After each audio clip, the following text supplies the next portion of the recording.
was great. Thank you, Bryson. Now let's welcome Scott Bryson, who will talk about $1 trillion investment opportunity. Scott? There we go. I don't think I need this. This has been a fantastic few days. Getting to know everybody here has been such a pleasure. I mean, this island, everything here is a dream. I'm Scot Bryson. I'm a sustainable infrastructure architect. I'm a general partner at Impactful Capital. I'm a space farmer. I do work on designing, ideating, creating possibility where it doesn't exist today. And I work at the intersection of infrastructure projects that really tackle climate. And what that means is, that means energy. That means manufacturing facilities. That means sustainable chemicals. That means fuel. That means food.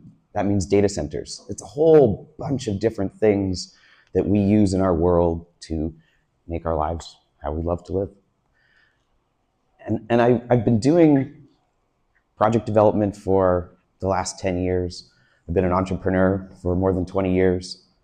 I live in Toronto, one of the two Canadians in the room. And I love innovation and I love creativity. And when I do work to evaluate different technologies for NASA, to understand which pieces of infrastructure do we need to be planning for enabling space and humans to live and thrive in the space environment, I see unbelievable technologies and capabilities. But then when I do work here on the ground, we have so many awesome technologies that we've had for a very long time. And there's a big gap between innovation and understanding new technologies and implementing those technologies. We have innovation on the technology side that has been super fantastic since the early 1900s. We had a major technological revolutions that have spurred amazing new technologies, from fertilizer production to how we produce energy. And we keep getting stuck on things that are really exciting and sexy and cool. And I want to show some evidence of that in how we build our financial system and how we finance innovation and how we put in our portfolios venture capital funds, which we need. And we need innovation and finance in that sector. But I think we're focusing a lot in the sexy and not enough in the boring, plain and simple. And what that means is we have $180 billion in capital that's invested in venture in the climate space. We have about $25 billion in the private equity space to get things built. And we have $1 trillion a year in debt, in sustainable debt that gets issued globally in this space. We have a major long tail amount of capital to finance a solar farm, to finance a data center, to finance a fuel production facility. There are banks, family offices, insurance companies, sovereign wealth funds. They're clamoring for these types of infrastructure assets to the tune of 4.2 times on average oversubscription in the green bond markets.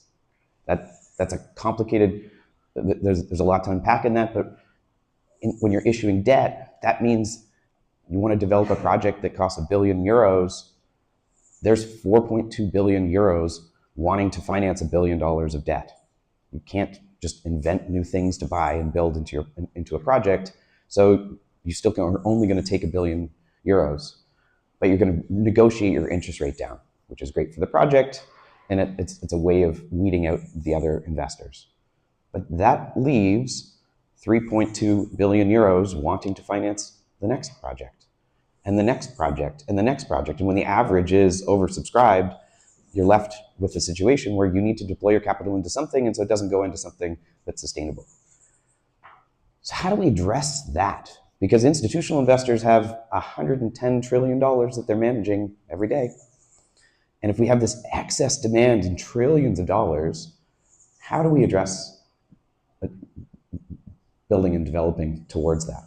And the answer is, we don't have enough projects that are good, that are what's called bankable, that have been de-risked, that an institutional investor, your cash in your savings account that is being loaned out, you don't want that invested in something for innovation and risk that you might lose. You want that money to be sitting in your savings account when you go to take it out from the ATM. And so that institutional investors can't invest in things that are risky. And so the only way that we can address the interest and the demand from the institutional investors for large fixed income assets is we've got to be able to create more opportunities, more projects, more facilities that are ready to get constructed and built, are ready for that investment capital. And so I was going to come here, my presentation was going to be around sustainable data centers. And sustainable data centers means a data center asset.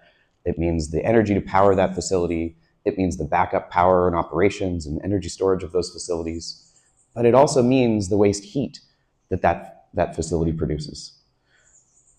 And I was going to share about this opportunity, and it is a major opportunity, and the market is growing at a 15% annual rate and will continue accelerating as we continue to use more data and services.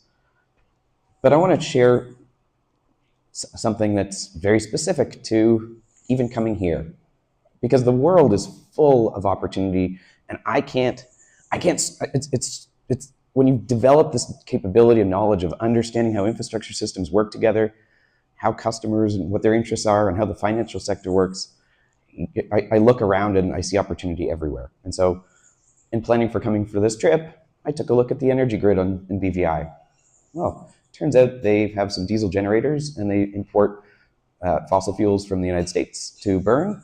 About 19% of the GDP of BVI goes into importing fossil fuels from the United States. The power price for customers is somewhere between 16.75 cents a kilowatt hour for large industrial customers to 25 cents a kilowatt hour for smaller customers.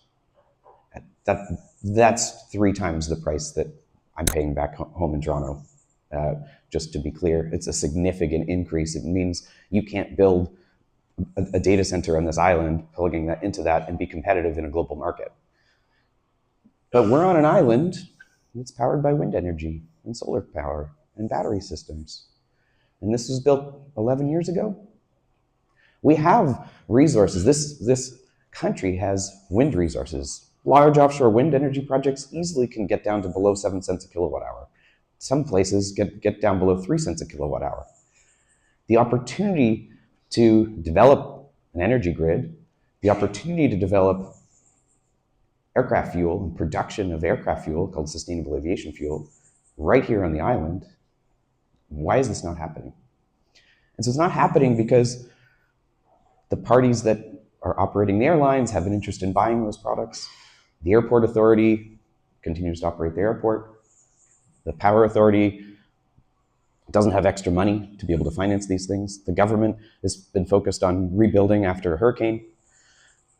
And so it takes somebody to drive forward and be a catalyst to creating something like that. So I do what I do and went on to LinkedIn and found the managing director at the airport and wrote him and said, why do you not have sustainable aviation fuel? Your country has goals that you're trying to meet and nobody seems to be doing anything.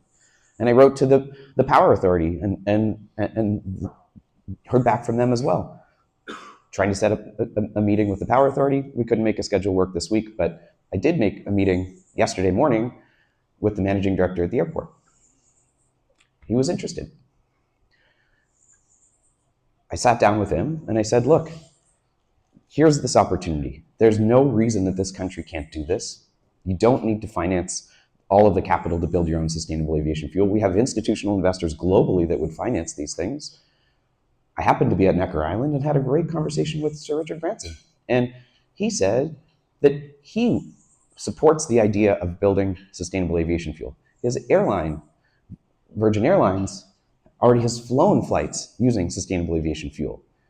They're willing to buy sustainable aviation fuel, and if they can do it here, this is a fantastic opportunity. So this is, what I'm trying to demonstrate is that something from an idea to a few conversations in less than 6 days turns into potentially a $500 million asset that didn't exist last week, that a possibility didn't exist last week. It took me a few hours of work to do that. Now, to take this to a point where this is going to get built and you're going to issue $500 million and you're going to build a renewable energy project, like this is a lot more work, and it takes capital to make that happen. But there's a massive scarcity of capital in this space, in financing this work. This is a level of innovation. This is called project finance capital. And so for me to take this to the next stage, we'll have to secure a power purchase agreement. We'll have to secure a sustainable aviation fuel contract with an airline. We'll have to secure land rights, and we'll have to do interconnection studies. We're talking about millions of dollars. It doesn't take $500 million to develop this, but it takes 10 to 20% of that cost in the pre-construction work. But the value you're able to create from zero to a $500 million project is unbelievable. And the valuation on projects can go from a 2x return to a 20x return. The same way we look at venture capital space for innovation, we need to look at project development and deploying assets at a scale that is 10 times faster than what we do today.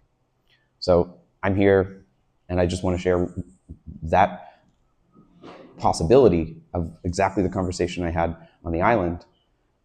That possibility exists literally on every island in the Caribbean, literally in every country, in every state, and companies. This is a $275 trillion transition to get to goals of being a net zero world. $275 trillion. How is that found? It needs to be catalyzed, and it takes capital to make that happen.